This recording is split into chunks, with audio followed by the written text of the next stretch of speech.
Story లేదు సినిమాలో, action సరిగ్గా లేదు, డైరెక్షన్ అంతకంటే దరిద్రం. ఫస్ట్ హాఫ్ అంతా ఫుల్ బోరింగ్, సెకండ్ హాఫ్ ఇంకా వేస్ట్. రొటీన్ స్టోరీ ఏం లేదు, కమర్షియల్ మూవీ అంతే. అవును భయ్య, సెకండ్ హాఫ్లో ట్విస్ట్ చాలా బాగుంది. ఫస్ట్ హాఫ్ బాగుంది, క్లైమాక్స్ ఎరగదీస్తుంది. సెకండ్ హాఫ్ స్టార్టింగ్ కొద్దిగా బోర్ కొట్టించారు, లెంత్ కొద్దిగా తగ్గిస్తే చాలా బాగుంటుంది. అవన్నీ చెప్పేసి ఆడియన్స్కి ఏముండదు. స్టోరీ చాలా బాగుంది. బోర్ కాదు మూవీ, ఓవరాల్గా మీరు చూస్తుంటే మధ్య చాపీ బోరింగ్ అలా లేదు, కంటిన్యూటీ ఉంది. సో వెరైటీగా ఉంది. Overall family entertainment, we can enjoy this. నాకైతే both of them were good, నాకు నచ్చింది. So some people prefer one role over other. For me acting was important, acting was good. Okay, thank you. ఓవరాల్గా అయితే super, చాలా taking అయితే excellent. Editing కొంచెం misbalance అయింది అనిపించింది, కానీ సంపన్న డైరెక్షన్ కుమ్మేశాడు. మ్యూజిక్ అదిరిపోయింది, బ్యాక్గ్రౌండ్ స్కోర్. ఓవరాల్గా ఎక్సలెంట్ మూవీ.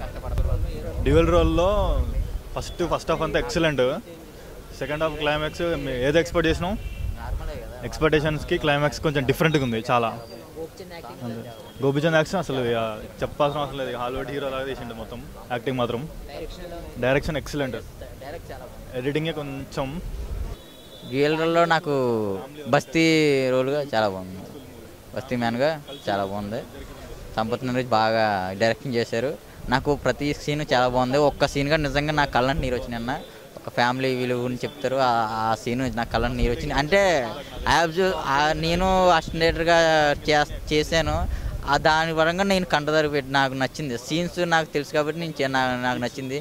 జనాలు ఎలా వాళ్ళు ఎలా అప్రోచ్ చేసుకుంటారో మనకు తెలియదు. అది ఆయన వేలు ఉండదు ఇండస్ట్రీ పరంగా కాబట్టి నాకు నచ్చింది సీన్. సాంగ్స్ కూడా చాలా ఉన్నాయి. ప్రతి సీను ఎక్సలెంట్ సీన్ అన్న. ప్రతి సీను ఒక యూత్కి ప్రతి మెసేజ్. డబ్బు ఒకటే శాశ్వతం కాదు, బ్రతకాలంటే డబ్బే కాదు, మనం ఫ్యామిలీతో అన్న ఫ్యామిలీ ఉంటే చాలు. మెయిన్ కథలోకి వెళ్ళడానికి లాస్ట్లో వస్తుంది అనమాట మెయిన్ స్టోరీ ట్విస్ట్లని, చిన్న ట్విస్ట్లని. సో నాకేమనిపించింది అంటే కొంచెం లాస్ట్ 45 minutes ఉన్న స్టోరీని నేను కొంచెం మంచిగా తీసి ఉంటే, ఈ గ్రాండ్నెస్ అంతా కొంచెం తగ్గించి ఉంటే దెన్ మూవీ బాగుండేది. సో ఇప్పటికేం పెద్ద ప్రాబ్లం ఏమి, ఎందుకంటే వీ హ్యావ్ ఎక్కువ మూవీస్ ఏం లేవు ఈరోజు, ఎక్కువ మూవీస్ ఏం లేవు. So Gopichand comeback movie, so average చూడొచ్చు అనమాట. ప్రీవియస్ మూవీస్ అన్నిటిని దాటేసిందా గోపీచంద్? లేదు, ఎందుకంటే సాహసం ఈజ్ ఆసమ్ మూవీ, అట్లా లేదు. ఇది కమర్షియల్ ఫార్మాట్ మూవీ అంతే అనమాట. సంపత్ నంది కొంచెం లాగ్ అనిపించింది డైరెక్షన్. లాస్ట్ 45 minutes మాత్రం super. Both of the roles production values చాలా హై ఉన్నాయి, ఎందుకంటే you have to show that brand ఆ రిచ్నెస్ చూపించడానికి. ప్రొడక్షన్ వాల్యూస్ చాలా హై ఉన్నాయి.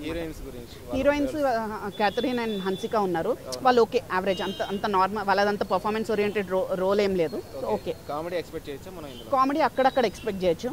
జస్ట్ అక్కడ బిత్తిరి సతి, కొంచెం అక్కడక్కడ వెన్నెల్ కిషోర్, అక్కడక్కడ ఎక్స్పెక్ట్ చేయొచ్చు. Normal regular commercial movie, but last 45 minutes lag ఎక్కువైందని అనిపించింది అనమాట. So interesting elements is like ఒక మన seeing Gopichand in negative role after many days. So అది interesting element. So last 45 minutes ట్విస్ట్లు అనమాట, కంటిన్యూస్గా ట్విస్ట్లు, ఇది అవుతుందా అని ట్విస్ట్లు ఉంటాయి. సో అది మెయిన్ అనమాట మూవీ మొత్తానికి, చూడొచ్చు. Dual role. Thank you.